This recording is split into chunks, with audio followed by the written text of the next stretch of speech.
Allah subhanahu wa ta'ala, we are extolling the names of Allah subhanahu wa ta'ala. অতএব অন্তরে এক ধরনের ভালোবাসা নিয়ে আল্লাহ সুবহানাহু ওয়া তাআলার নাম উচ্চারণ করতে হবে।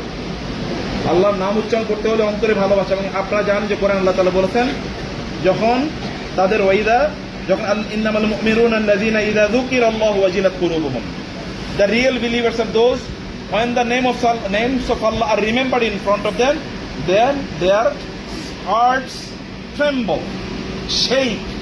অন্তরে আল্লাহ সুবহানাহু ওয়া তাআলার নাম উচ্চারণ করে। সুবহানাল্লাহ, আলহামদুলিল্লাহ, আল্লাহু আকবার, এগুলো রিয়েল পার্সন। এটা বিগত তারা করে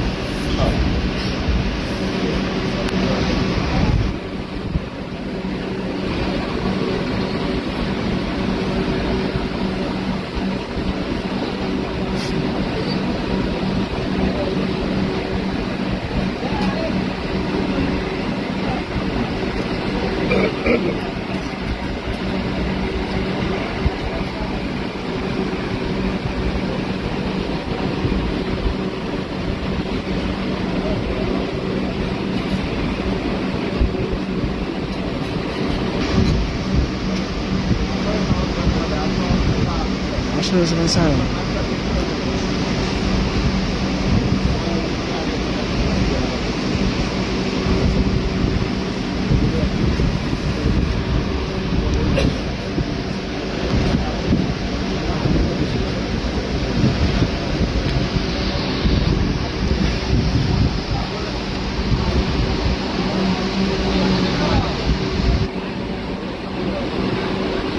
প্রত্যেক নামাজের পরে নবীজি সাল্লাল্লাহু আলাইহি ওয়াসাল্লাম প্রায় 70 বার ইস্তিগফার করতেন, আস্তাগফিরুল্লাহ। সাহাবায়ে কেরাম বলতেন, আমরা শুনতাম গনে ইসিনি তারা अगेन 70 বার কি আস্তাগফিরুল্লাহ 70 টাইমস আস্তাগফিরুল্লাহ।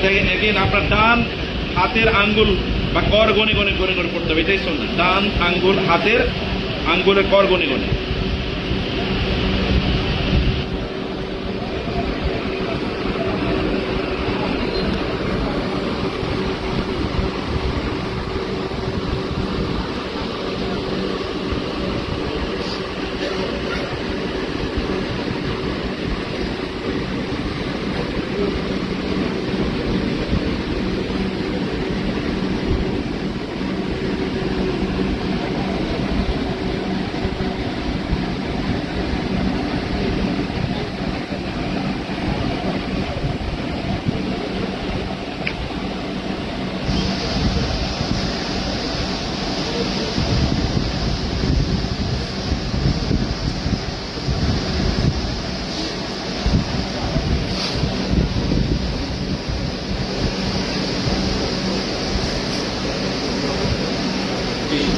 সম্মানিত আল্লাহর ঘরে মেহমান এসেন ভাই, বাংলা বুঝতে বাংলা বুঝতেছেন আপনার নাকি?